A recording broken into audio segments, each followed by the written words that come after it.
American Book of the Dog. G. O. Shields, editor. Section 7. The Greyhound, by Colonel Roger D. Williams. It is not my intention to trace the history of the Greyhound from his origin through his gradual improvement and development up to the present state of perfection. Nor shall I repeat all the arguments that have been advanced by other writers as to the origin and the derivation of the name of this breed. Yet a few lines may not be amiss as to his early history. The exact date of the origin of the Greyhound is unknown, but representations upon Egyptian monuments, tombs, and obelisks prove beyond peradventure his existence over 3,000 years ago. According to Holinshed, the breed was first introduced into Britain during the 3rd century.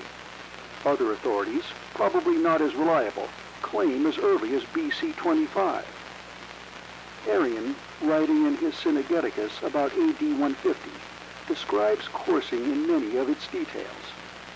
Thus, it will be seen that this sport is of great antiquity, at least 1,700 years old. The early Egyptians had several breeds of dogs, but the greyhounds were evidently always their favorites. They looked upon them with great veneration, and the death of one of them was lamented as a misfortune. With them, they were considered a valuable animal, and occupied a conspicuous place in their households and traditions. Herodotus has recorded that when a greyhound died, all the members of the family to whom he belonged shaved their heads, and the body of the dog was buried in consecrated ground. In olden times, none but the nobility were allowed to own greyhounds, and the killing of one, under the then existing game laws, was punishable with death. The Gauls coursed with greyhounds, both the smooth and rough-coated varieties, for the pleasure and excitement of the chase. The oldest coursing club we have any record of was that founded by Lord Orford at Norfolk in 1776. At the present day, there are a large number in England alone. The natives of Sahara, northern Africa, have great love and admiration for the greyhound. No matter how useful other breeds may be in watching, hunting, and so forth, they are looked upon as comparatively worthless, troublesome, and deserving of the great amount of abuse usually heaped upon them. While the rich regard the greyhounds as fit companions for their pastimes, and to the poor they prove bread, or rather meat winners, therefore neither class begrudge them the best of care and attention. Herds of goats are often kept to feed the hounds, and instances are recorded of women themselves having nursed the whelps of a particularly promising litter. Sir Walter Scott was a great admirer of dogs, and was especially fond of the greyhound. His famous dog, Maida, was presented to him by the chief of Glengarry. It is said that this dog could eat from his master's table standing flat-footed. He was said to be the finest specimen of the breed in Scotland, not only on account of his symmetry of form, but also on account of his extraordinary size and strength. He had a cross of staghound in him. Scott's poem to Bonnie Heck, a celebrated greyhound, will live as long as the memory of Scott himself. Kings and noblemen of all ranks in all ages have loved and fostered the greyhound, and have honored him with a place in their homes and by their firesides. By his respect for decency, his cleanliness, and his dignified aspect, the greyhound sustains the exalted position he occupies, and the daintiness with which he handles coarse or unclean food proclaims him the aristocrat of all canines.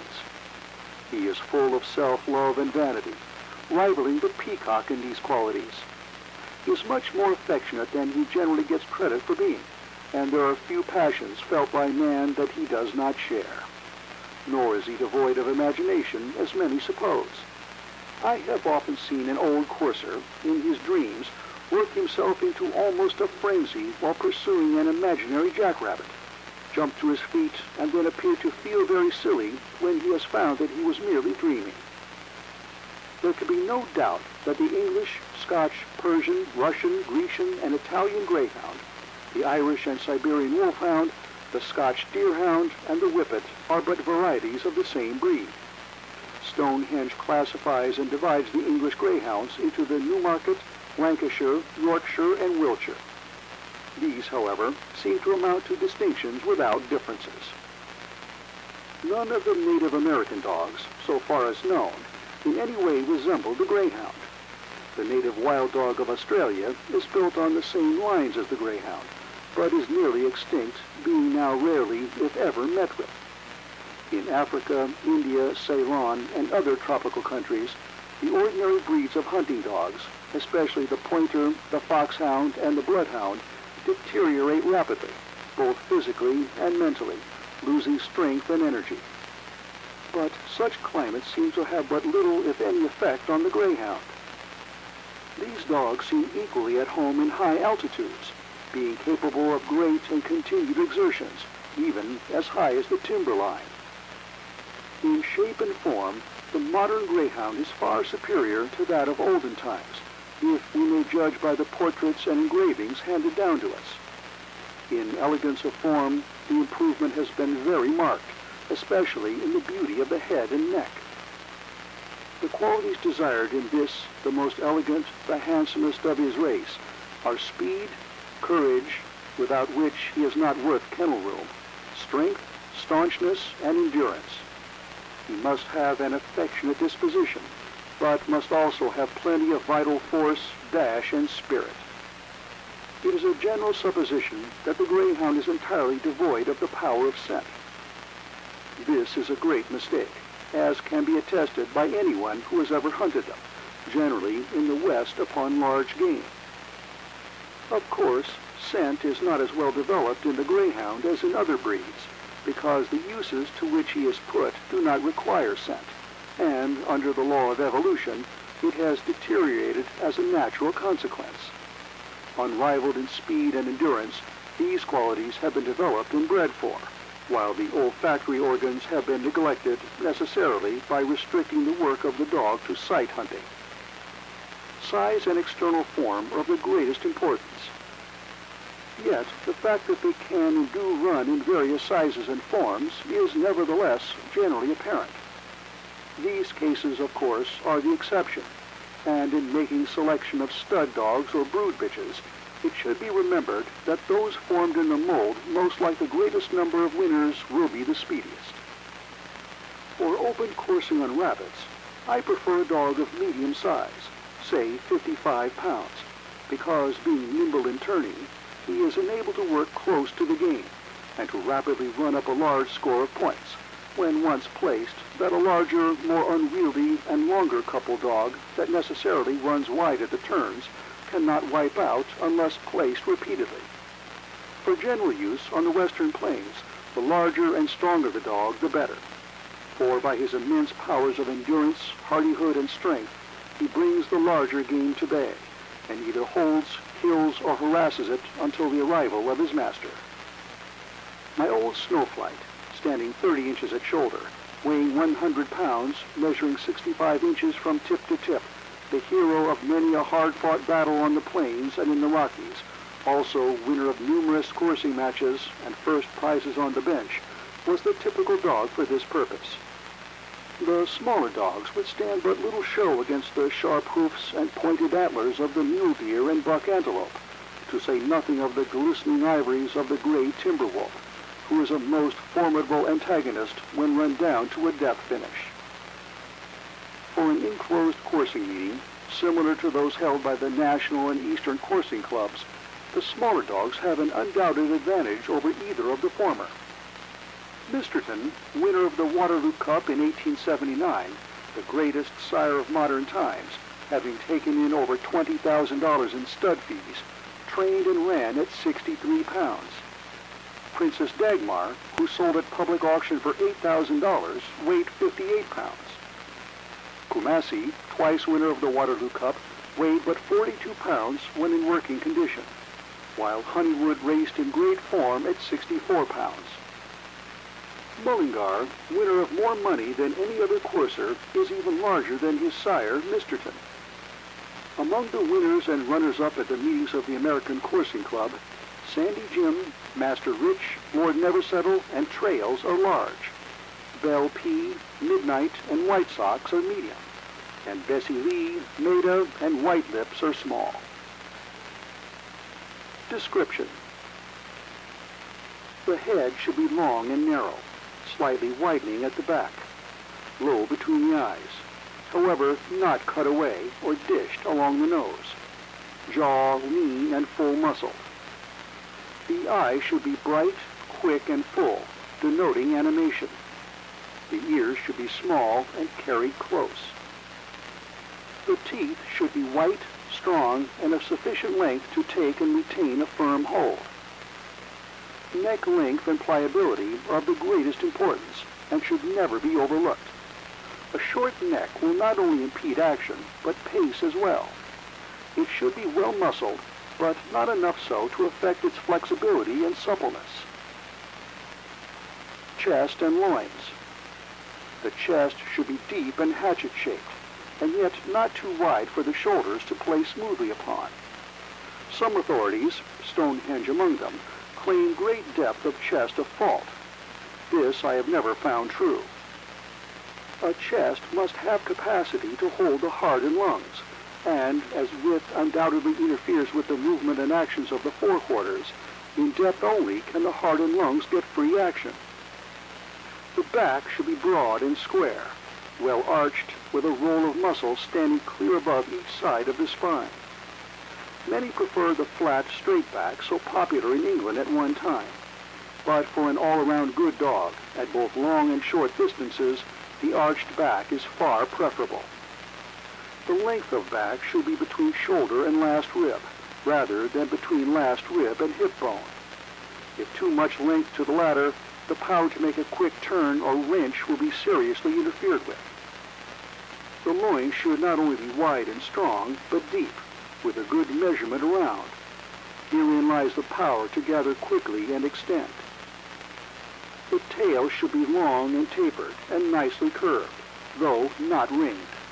Not too coarse, though it may be heavy at the butt. Forequarters. Elbows straight, neither turned in nor out. The distance from the elbow to the knee should not be less than double same from knee to ground. Oblique shoulder blades to allow the legs to be well thrust forward. Shoulder muscular without being overdeveloped or loaded. Strong pastern joints, well stood upon. Feet compact, rather round and long. Perfectly straight knuckles, well up. Toes close, with long claws. Sole thick and tough and indurated by use. Hindquarters. The hindquarters are the chief agent in propulsion and should be strong and wide across. The stifle should be well bent. Legs set straight, with no tendency to cowhock. Mediumly well apart and short from hock to ground, with plenty of strength below the hock. Muscles hard and firm, and unless they are large and powerful in haunches and thighs, both speed and endurance will be lacking. The hind feet should not be too round, nor toes too upright. Yet this is preferable to the long, flat foot that lacks elasticity and springiness. A moderately flat hindfoot will be found to stand the strain better. Color and coat. Color I have never known to cut any figure. However, I have never seen a rich red brindle that did not prove a good stayer in a killing race of 3 to 5 miles. I believe it but a coincidence, however, that Belle P, Master Rich, Bessie Lee, Rich and Rare, and Trails, winners at American Coursing Club meetings, were all brindle. The mouse or blue color seems to be most in demand, though the red or fawn color is oftener met with. The texture of the coat is proof of good breeding. It should be neither coarse nor fine. Should be short rather than long. Above all, avoid the woolly or fur coat, as it is a sure sign of a cross, and generally denotes a delicate constitution, besides being hard to keep clean and healthy. The following are the relative values of points in judgment for the bench. Head, 10. Chest, 15. Legs, 15. Neck, 10. Loin, 15. Tail, 5. Back ribs, 10. Feet, 15. Color and coat, 5. Total, 100. The improvement of the Greyhound in this country within the past 2 or 3 years has been very marked, and nowhere is it better demonstrated than at the meetings of the American Coursing Club. I predict that within 10 years, the fabulous prizes realized in England will be duplicated here. R.F. Walsh of London, in a recent letter to the Philadelphia Times, however, gives some startling figures in connection with greyhounds. He states that over £1 million is paid at long odds on the long odds chances of the Waterloo Cup. Thomas Walsh of Kinsale, Ireland, refused £1,000 for Wilful King when but a puppy. Mr. Gladstone was offered £6,500 for a promising puppy, and Mr. Cross, owner of Qui Bono, often paid as high as £2,000 for a good greyhound. Training.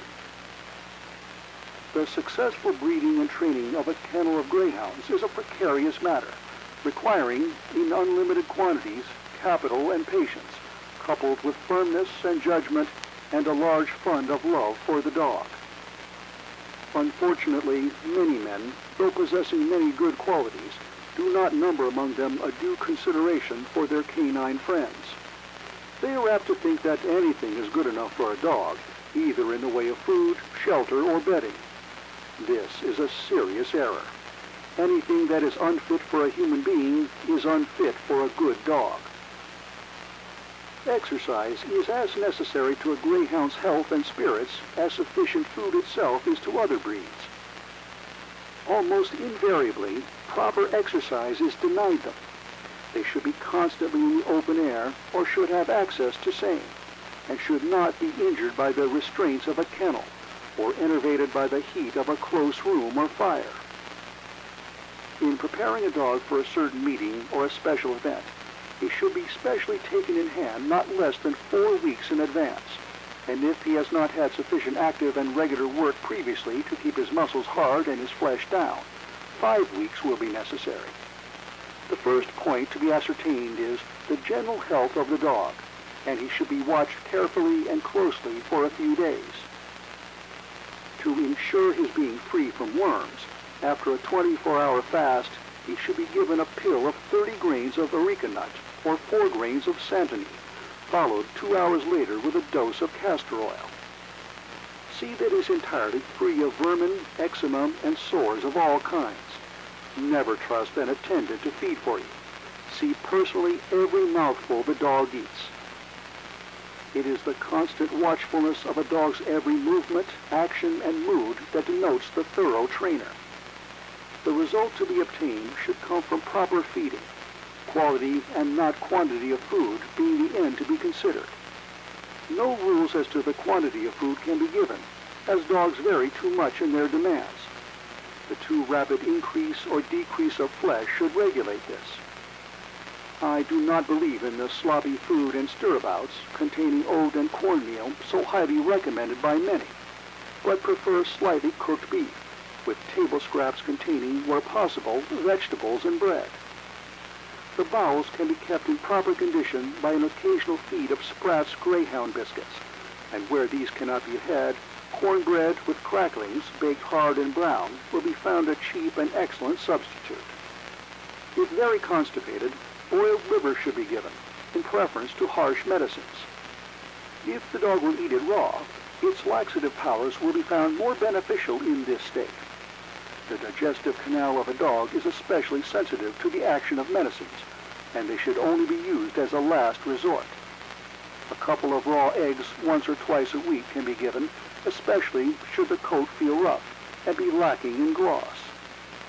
During the first few days of training, the dog should be taught obedience, and this I have always found promptly and willingly rendered. He should be taught to come to heel and remain, and to range forward when ordered. It is absolutely necessary that he be taught to fence fearlessly and to jump in and out of vehicles at command. Strict attention to this will save much trouble and worry later on. Never punish a greyhound unnecessarily, and never at all unless he understands thoroughly what it is for. When once thoroughly under command, he will remain so, rarely requiring punishment. In this respect, being unlike other dogs that are credited with more sense. The first day, The trainer, mounted on horseback or in a vehicle, should, after feeding a biscuit, have the dog, if two they should be coupled with swivel couples, follow him a distance of 5 miles, taking a moderate gait, avoiding turnpikes and macadamized roads where possible. Upon return to the kennels, the feet and legs should be thoroughly washed and dried and minutely inspected. Then well bathed in Listerine. Some use tannic acid and glycerin. The objection to this is that it hardens the pad of the foot, which thereby loses its toughness and causes it to crack. The entire body should then be well rubbed and frictioned by the hand, never against the grain. The muscles of the thighs, shoulders, forelegs, and loins should be well kneaded and manipulated for not less than 30 minutes each day. On the second day, the run may be increased to 10 miles, followed promptly by the same treatment upon return to the kennel. From this on, the distance can be increased a mile daily until at the commencement of the 3rd week, he can do 20 miles a day with no signs of being sore-footed or stiff. This work should get his muscles and wind in proper condition and remove all superfluous flesh inside and outside. At this stage, speed, to a certain extent, must be sacrificed to lasting qualities and stamina, and training should be conducted so as to develop the general muscular powers, especially in the heart and lungs. Care should be taken, however, not to force beyond his capacity or to overwork a young dog, as the aim will be attained at a sacrifice of durability with diminished strength of constitution. During the last week, the distance can be cut down gradually to a couple of miles daily, until the day before the event, a simple gallop across the turf should find him in a high state of efficiency as to wind and power to sustain fatigue. During this training, if the dog has never before been slipped upon jackrabbits, he should have from 2 to 3 courses a week on these, being slipped with a single good worker, willing and capable of doing his share. If you want a true and honest worker, do not work him on too many jacks, and never in a crowd of dogs, as he will soon learn to run cunning, thereby ruining his chance as a stake winner. For the habit once acquired is seldom overcome.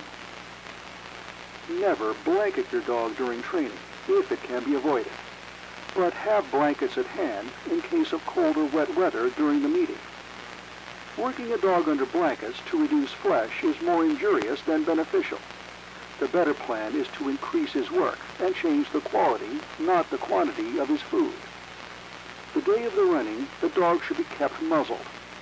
2 or 3 hours before going to the slips, feed 1/4 pound of raw meat, chopped fine with an egg broken over it.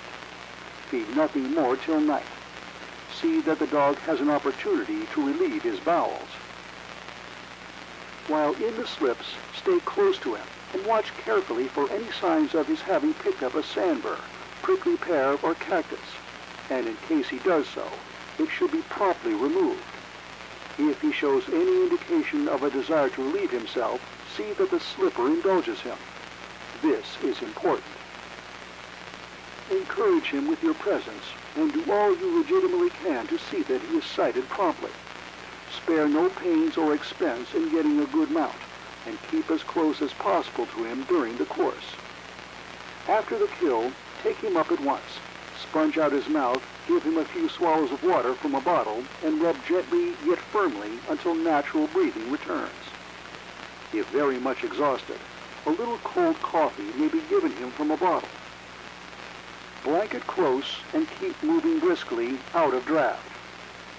After a course, wash and examine the stoppers, dew claws, nails, and feet thoroughly. When a nail or claw is partly detached, trim it neatly with sharp scissors. Bathe thoroughly in Listerine, and before going to the slips for another course, rub with caustic, which will deaden the pain.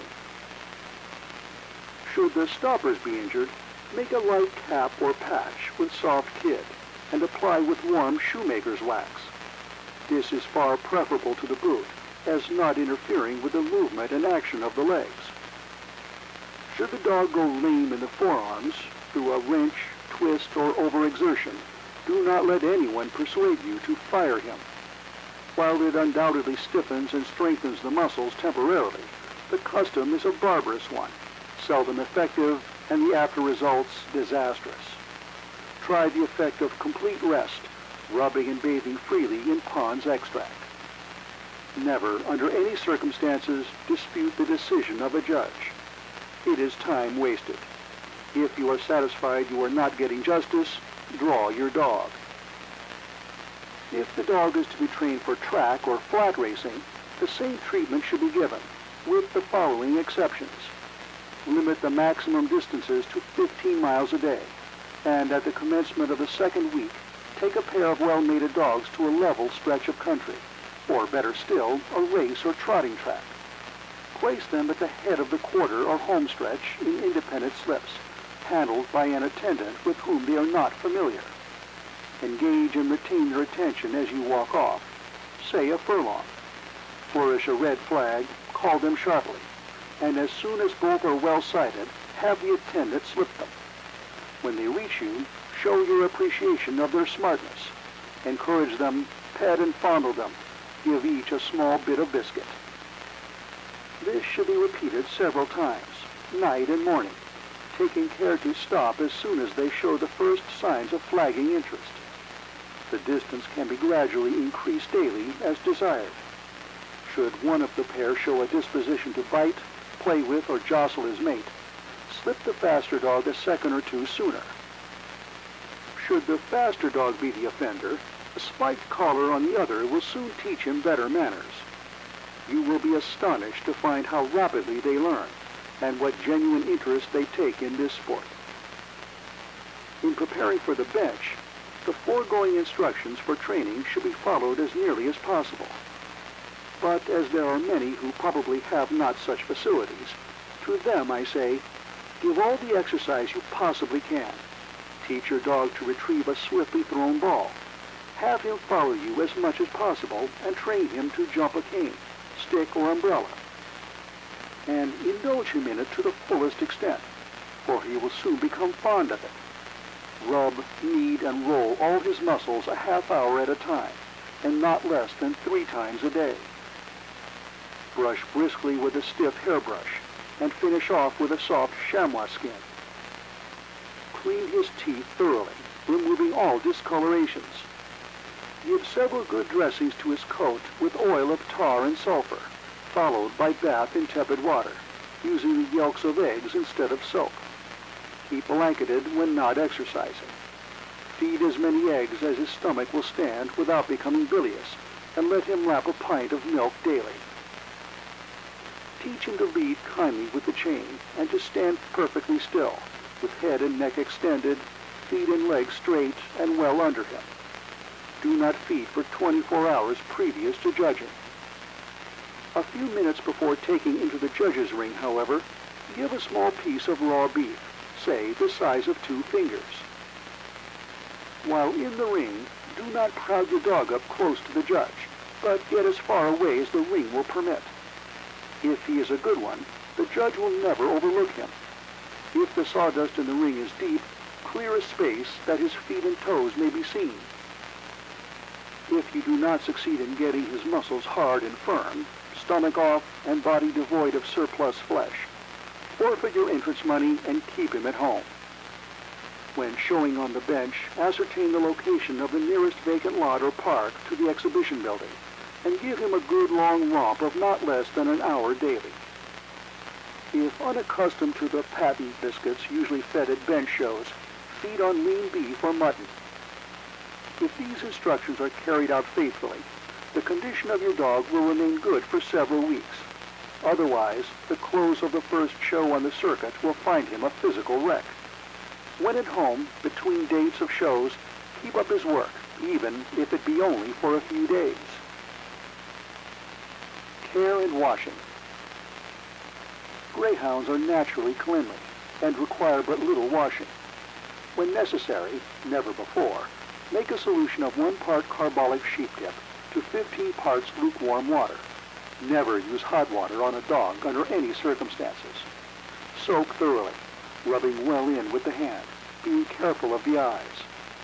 Follow this immediately with a mild soap. Bathe and finish up by lathering freely with the yolks of several eggs. drench with cold water and rub thoroughly dry. No dog subjected to this treatment regularly will ever be troubled with vermin, eczema, or mange in any of its forms. If persisted in, it will cure the worst case of chronic mange that can be found.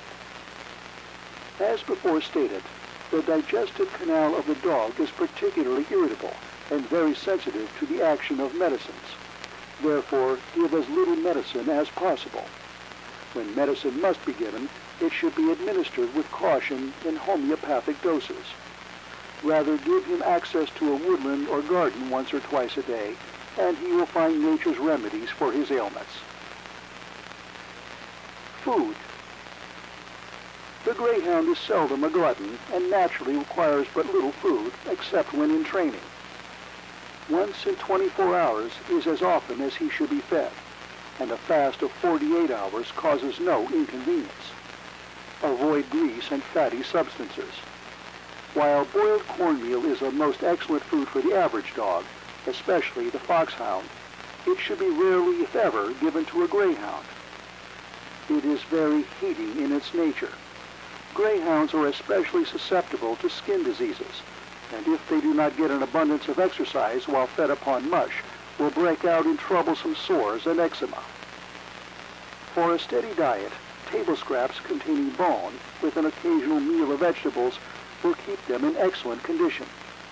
Never give them any food until it is perfectly cold, and where possible, have a regular hour for feeding, late in the afternoon being the best time. The kennel should be dry and well ventilated, with an elevated sleeping bench with circulation of air under it. No bedding at all in summer, and hemp herds in winter. These remain free of vermin and moisture and preserve the gloss of a dog's coat. I have here advocated the simpler, cheaper, and more practical methods of training, showing, and rearing greyhounds. I am fully aware that many of the swell owners who dress their imported greyhound pets in costly blankets, feed them high-priced patent foods, wash them with scented soaps, and have a valet walk them through the parks, will turn up their noses at these instructions.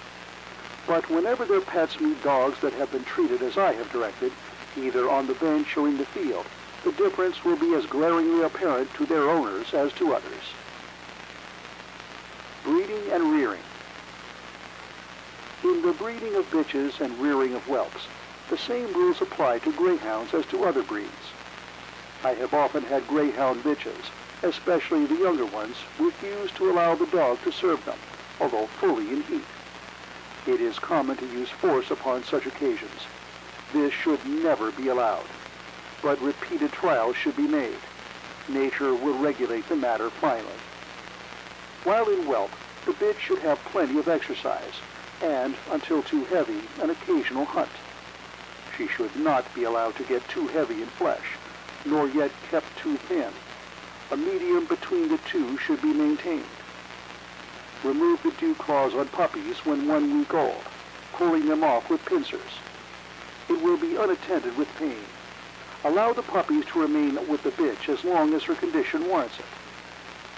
Should you desire to train or show the bitch after whelping, provide a foster mother for the puppies, and gradually relieve her until all are transferred.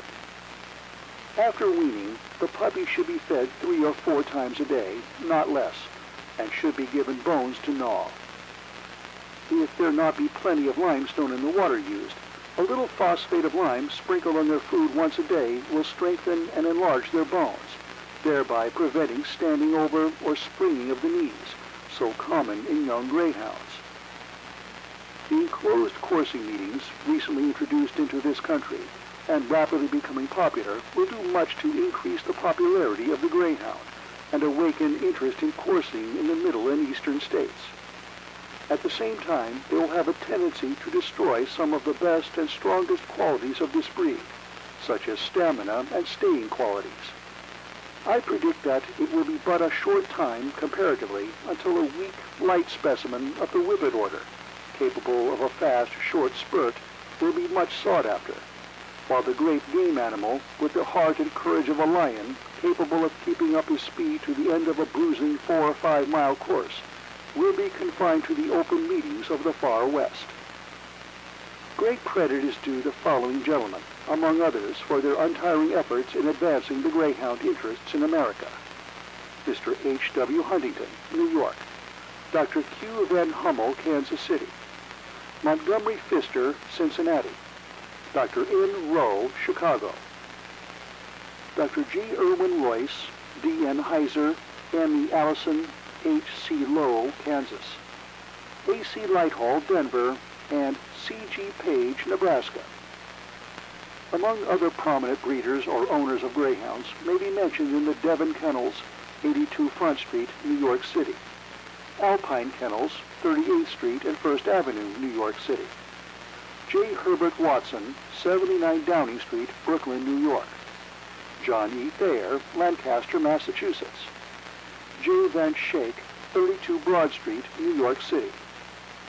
Woodhaven Kennels, Woodhaven, Long Island, New York. Mrs. Sarah Leggett Emery, 253 Fifth Avenue, New York City. F. G. Stewart, Box 83, Hoosick Falls, New York. W. E. Stevens, Riverside, Illinois. Frank Welch, Box 172, Lamont, Illinois. A. M. Young, 93 Park Street, Albany, Indiana. Ed G. Howell, Denver, Colorado. D. H. Stein, Newport, Kentucky, and Middleton Kennels, Cassopolis, Michigan.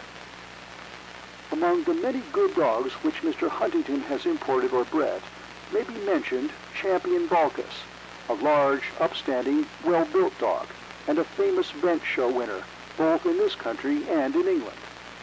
His winnings in America are First and Special, Hartford, 1887.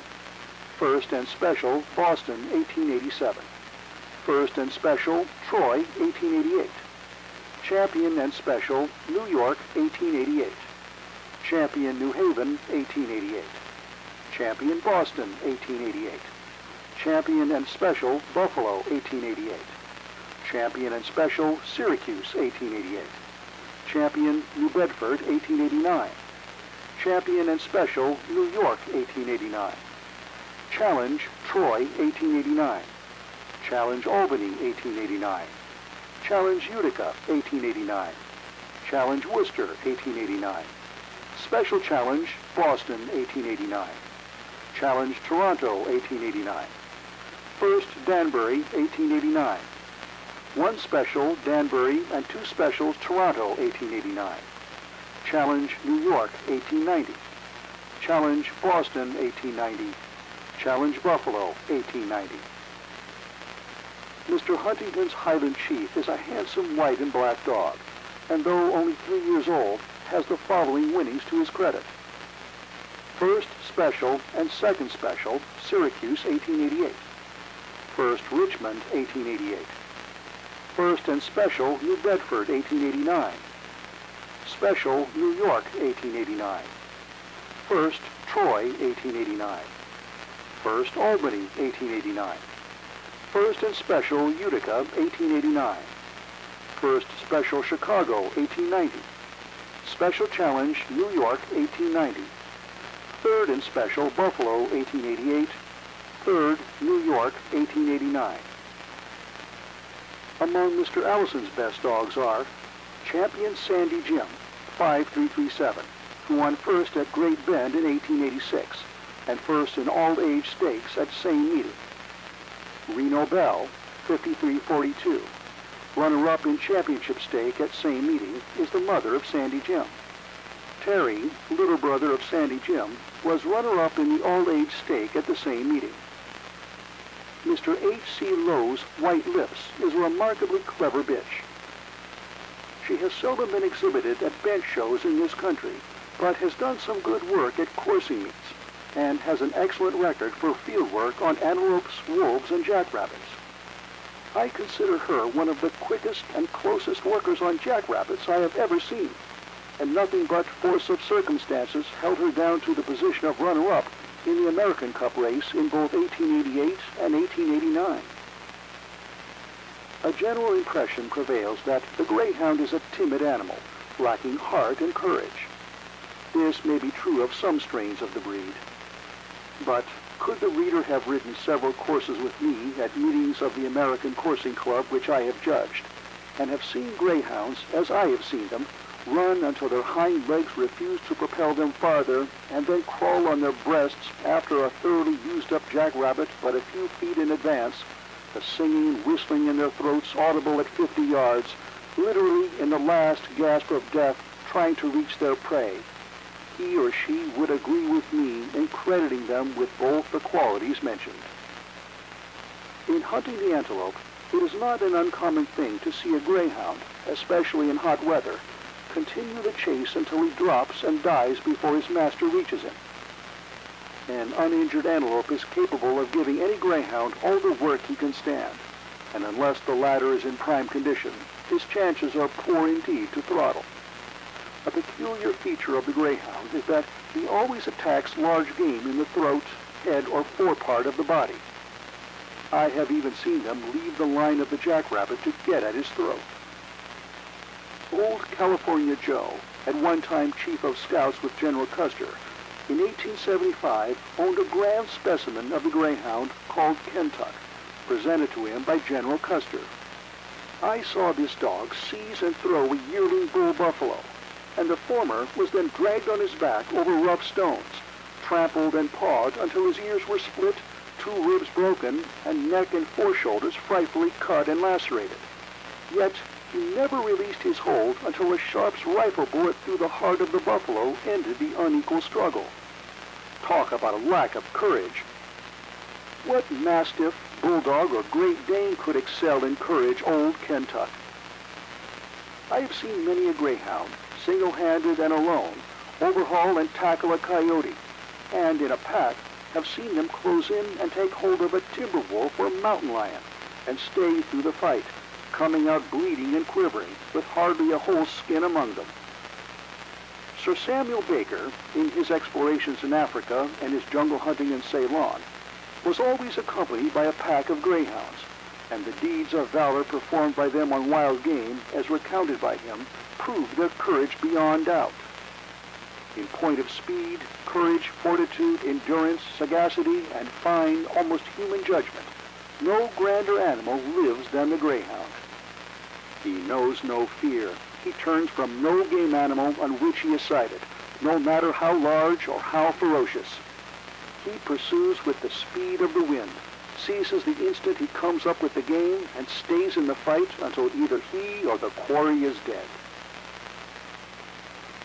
The following revised rules have been adopted as the standard for American coursing, and anyone training greyhound should be perfectly familiar with them in all their details. 1. The judge shall be appointed the night the drawing takes place. The slipper and other field officials shall also be appointed on the night of the draw. 2. 2 weeks' notice shall be given of the day of the drawing through the public press. 3. The drawing shall take place at least 3 days previous to the running, when the time and place of putting the first brace of dogs into the slip shall be declared. A card or counter bearing a corresponding number shall be assigned to each entry. These numbered cards or counters shall then be placed together and drawn indiscriminately. This classification, once made, shall not be disturbed throughout the meeting, except for the purpose of guarding or on account of buys. Dogs whose position on the cards has been altered in consequence of guarding or of buys must return to their original position in the next round, if guarding does not prevent it. 4. Guarding. When more than one nomination in a stake is taken in one name, the greyhounds, if bona fide the property of the same owner, shall be guarded throughout. This is always to be arranged, as far as possible, by bringing up the dogs from below to meet those which are to be guarded. This guarding is not, however, to deprive any dog of a natural buy to which he may be entitled, either in the draw or in running through the stake. 5. Buys. A natural buy shall be given to the lowest available dog in each round. No dog shall run a second such buy in any stake unless it is unavoidable. When a dog is entitled to a buy, either natural or accidental, his owner or nominator may run any greyhound he pleases to assist in the course, provided always that in sapling stakes only a sapling may be used, and in puppy stakes, none older than a puppy. But if it be proven to the satisfaction of the stewards that no puppy can be found to run an accidental bye, the owner shall have the power of substituting an old dog. No dog shall run any bye earlier than his position on the card entitles him to do so. The judge shall decide whether enough has been done to constitute a course, or whether it must be run again. If at the commencement of any round in a stake, one dog in each course has a bye, those byes shall not be run, but the dogs shall take their places for the next round as if the byes had been run. 6. Postponement of a meeting. A meeting appointed to take place on a certain day may, if a majority of the committee, and the stewards, if appointed, consider the weather unfavorable for coursing, be postponed from day to day. But if the running does not commence within the current week, all nominations shall be void, and the expenses shall be paid by the subscribers in proportion to the number of nominations taken by each. In the case of produce stakes, however, the original entry shall continue binding if the meeting is held at a later period of the season. 7. Taking dogs to the slips. Every dog must be brought to the slips in proper turn, without delay, under a penalty of $5. If absent for more than 10 minutes, according to the report of any one of the stewards, its opponent shall be entitled to claim the course, and shall in that case run a bye. If both dogs be absent at the expiration of 10 minutes, the steward shall have power to disqualify both dogs, or to fine their owners any sum not exceeding $25 each. No dog shall be put into the slips for a deciding course until 30 minutes after the decision of the course in the previous round, without the consent of its owners. 8. Control of dogs in slips. The control of all matters connected with slipping the greyhounds shall rest with the stewards of a meeting. Owners or servants, after delivering their dogs into the hands of the slipper, may follow close after them, but not so close as to inconvenience the slipper or in any way interfere with the dogs. Nor must they halloo them on while running, under a penalty of $5. Any greyhound found to be beyond control may be loosed out of the slips, and the course decided by the rules of the club. 9. Greyhounds of same color to wear collars. When two greyhounds drawn together are of the same color, they shall each wear a collar, and the owner shall be subject to a penalty of $1 for non-observance of this rule. The collar to be red for the left-hand side and white for the right-hand side of the slips. After the first round, the upper dog on the card for the day will be placed on the left hand and the lower dog on the right of the slips. 10.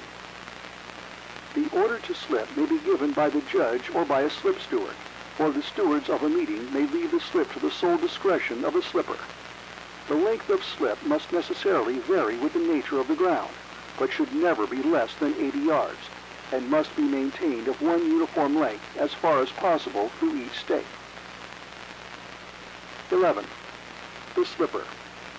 If one greyhound gets out of the slips, the slipper shall not let the other go. In the case of slips breaking, and either or both dogs getting away in consequence, the slipper may call both dogs back and put them again in the slips at the discretion of the stewards. 12. The judge shall be subject to the general rules which may be established by the American Coursing Club for his guidance. He shall, on the termination of each course, immediately deliver his decision aloud, and shall not recall or reverse his decision on any pretext whatever after it has been declared.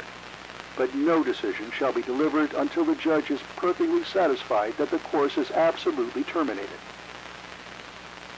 13. The judge shall decide all courses upon the one uniform principle that the greyhound which does the most toward killing the hare during the continuance of the course is to be declared the winner. The principle is to be carried out by estimating the value of the work done by each greyhound, as seen by him, upon a balance of points, according to the scale hereafter laid down, from which also are to be deducted certain specified allowances and penalties, all races to be run by courses. 14. The points of the courses are: A. Speed, which shall be estimated as 1, 2, or 3 points according to the degree of superiority shown. see definition A below. B, the go-by, 2 points, or if gained on the outer circle, 3 points.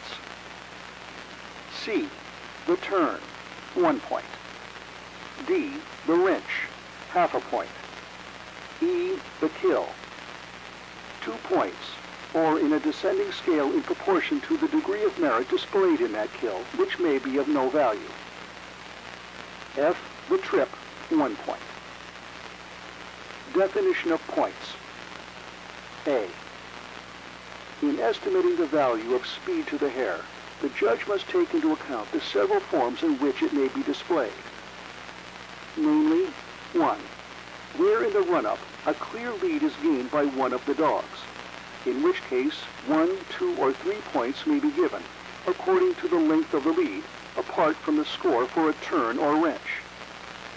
In awarding these points, the judge shall take into consideration the merit of a lead obtained by a dog which has lost ground at the start, either from being unsighted or from a bad slip, or which has had to run the outer circle. 2. When one greyhound leads the other so long as the hare runs straight, but loses the lead from her bending round decidedly in favor of the slower dog of her own accord, in which case the one greyhound shall score 1 point for speed shown, and the other dog shall score 1 for first turn. 3. Under no circumstances is speed without subsequent work to be allowed to decide a course, except where great superiority is shown by one greyhound over another in a long lead to covert. If a dog, after gaining the first 6 points, still keeps possession of the hare by superior speed, he shall have double the prescribed allowance for the subsequent points made before his opponent begins to score. B. The go-by is where one greyhound starts a clear length behind his opponent and yet passes him in a straight run and gets a clear length before him. C. The turn is where the hare is brought round at not less than a right angle from her previous line. D. The wrench is where the hare is bent from her line at less than a right angle, but where she only leaves her line to suit herself and not from the greyhound pressing her. Nothing is to be allowed. E. The merit of a kill must be estimated according to whether a greyhound, by his own superior dash and skill, bears the hare, whether he picks her up through any little accidental circumstances favoring him, or whether she is turned into his mouth, as it were, by the other greyhound. F. The trip, or an unsuccessful effort to kill, is where the hare is thrown off her legs, or where a greyhound catches her but cannot hold her. 15. The following allowances shall be made for accidents to a greyhound during a course, but in every case they shall only be deducted from the other dog's score. A.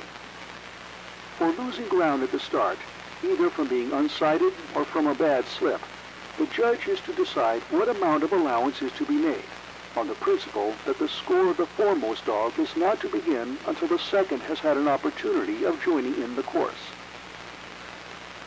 B. Where a hare bears very decidedly in disfavor of one of the dogs after the first or subsequent turns, the next point shall not be scored by the dog which may be unduly favored, or only half his point allowed according to circumstances. No greyhound shall receive any allowances for a fall, or any accident of any description whatever, with the exception of being ridden over by the owner of the competing greyhound or a servant, provided for by Rule 25, or when pressing the hare, in which case his opponent shall not count the next point made. 16. Penalties are as follows. A. Where a greyhound, from his own defect, refuses to follow the hare at which he has slipped, he shall lose the course. B. Where a greyhound willfully stands still in a course, or departs from directly pursuing the hare, no points subsequently made by him shall be scored. And if the points made by him up to that time be just equal to those made by his antagonist in the whole course, he shall thereby lose the course.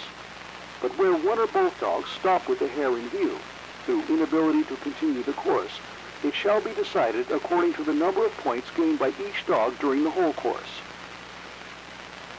C. If a dog refuses to fence where the other fences, any points subsequently made by him are not scored. But if he does his best to fence and is foiled by sticking in a hedge, the course shall end there. When the points are equal, the superior fencer shall win the course. 17. If a second hare be started during the course, and one of the dogs follows her, the course shall end there. 18. A no course is when by accident or by the shortness of the course, the dogs are not tried together, and if one be then drawn, the other must run a bye, unless the judge, on being appealed to, shall decide that he has done work enough to be accepted from it. An undecided course is where the judge considers the merits of the dogs equal, and if either is then drawn, the other cannot be required to run a bye, but the owners must at the time declare which dog remains in. See Rule 21. The judge shall signify the distinction between a no course and an undecided by taking off his hat in the latter case only. After an undecided or no course, if the dogs, before being taken up, get on another or the same hare, the judge must follow and shall decide in favor of one, if he considers that there has been a sufficient trial to justify his doing so. A no course or undecided may be run again immediately, or if claimed on behalf of both dogs, before the next brace are put into the slips, or in the case of no course, if so ordered by the judge.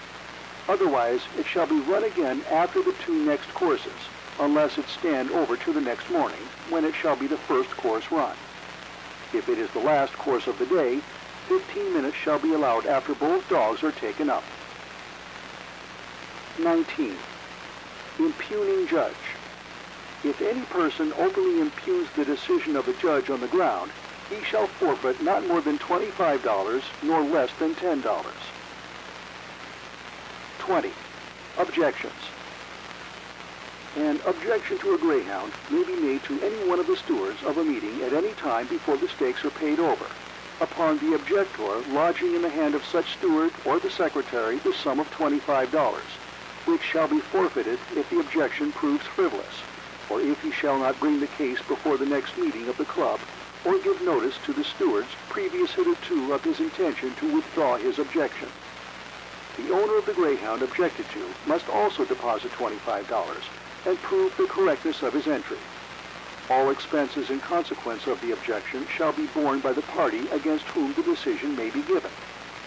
Should an objection be made which cannot at the time be substantiated or disproved, the greyhound may be allowed to run under protest, the stewards retaining his winnings until the objection has been withdrawn or heard and decided. If the greyhound objected to be disqualified, the amount to which he would otherwise have been entitled shall be divided equally among the dogs beaten by him. And if a piece of plate or prize has been added and won by him, only the dogs which he beat in the several rounds shall have a right to contend for it. 21. Withdrawal of a dog. If a dog be withdrawn from any stake on the field, its owner or someone having his authority must at once give notice to the secretary or flag steward. If the dog belongs to either of these officials, the notice must be given to the other. 22. Stakes not run out. When two greyhounds remain in for the deciding course, the stakes shall be considered divided if they belong to the same owner or to confederates, and also if the owner of one of the two dogs induces the owner of the other to draw him for any payment or consideration. But if one of the two be drawn without payment or consideration, from lameness or from any cause clearly affecting his chance of winning, the other may be declared the winner, the facts of the case being clearly proved to the satisfaction of the stewards. The same rule shall apply when more than two dogs remain in at the end of a stake which is not run out. And in the case of a division between 3 or more dogs, of which 2 or more belong to the same owner, these latter shall be held to take equal shares of the total amount received by their owners in the division. The terms of any arrangements to divide the winnings and the amounts of any money given to induce the owner of a dog to draw him must be declared by the secretary. 23. Winners of stakes running together. If 2 greyhounds shall each win a stake and have to run together for a final prize or challenge cup, should they not have run an equal number of ties in their respective stakes. The greyhound which has run the smaller number of courses must run a bye or byes to put itself upon an equality in this respect with its opponent. 24. Greyhound getting loose. Any person allowing a greyhound to get loose and to join in a course which is being run shall be fined $5.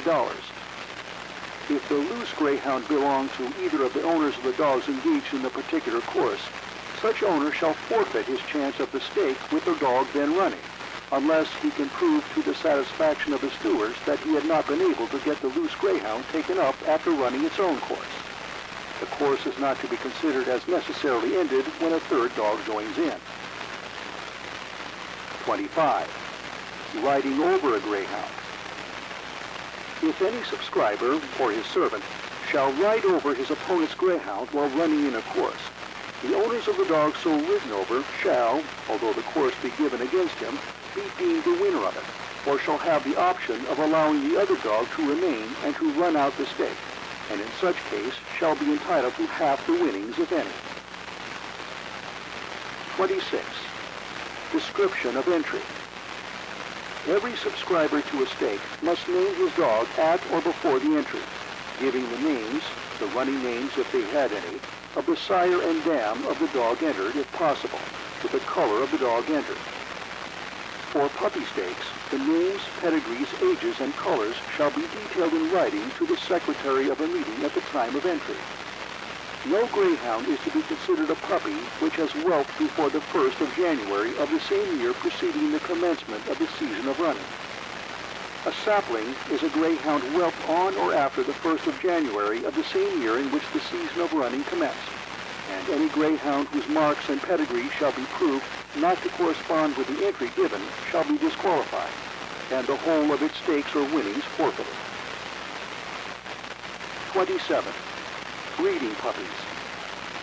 Every member of the club breeding puppies shall notify the secretary in writing within 10 days after the birth of any puppies, of the number of dogs in ditches, colors, and other distinguishing marks, date of birth, and the name of sire and dam. Any member violating this rule will not be allowed to enter or run any of such puppies in a puppy or sapling stake.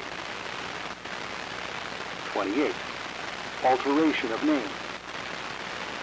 If any subscriber should enter a greyhound by a different name from that in which it shall have last run in public, he shall give notice of the alteration to the secretary at the time of entry, and the secretary shall place on the card both the late and present name of the dog. If notice of the alteration be not given, the dog shall be disqualified. 29. Prefix of ends. Any subscriber taking an entry in a stake and not prefixing the word names, ends, to a greyhound which is not his own property, shall forfeit that greyhound's chance of the stake. He shall likewise, if requested, deliver in writing to the secretary of the meeting the name of the bona fide owner of the greyhound named by him, and this communication is to be produced should any dispute arise in the matter. 30. Payment of stakes. All monies due for nominations taken must be paid at or before the entry, whether the stakes fill or not, and although from insufficient description or any other cause, the dogs named may be disqualified. No entry shall be valid unless the amount due for it has been paid in full. For all produce and other stakes where a forfeit is payable, no declaration is necessary. The non-payment of the remainder of the entry money at the time fixed for that purpose is to be considered a declaration of forfeit. The secretary is to be responsible for the entrance money of all dogs whose names appear upon the card. 31. Defaulters. No one shall be allowed to enter or run a greyhound in his own or any other person's name who is a defaulter for either stakes, bets, dues, or fines. 32. Judge or slipper interested. If a judge or slipper be in any way interested in a greyhound running, the steward shall appoint others to judge or slip any course which that greyhound may run. End of section 7.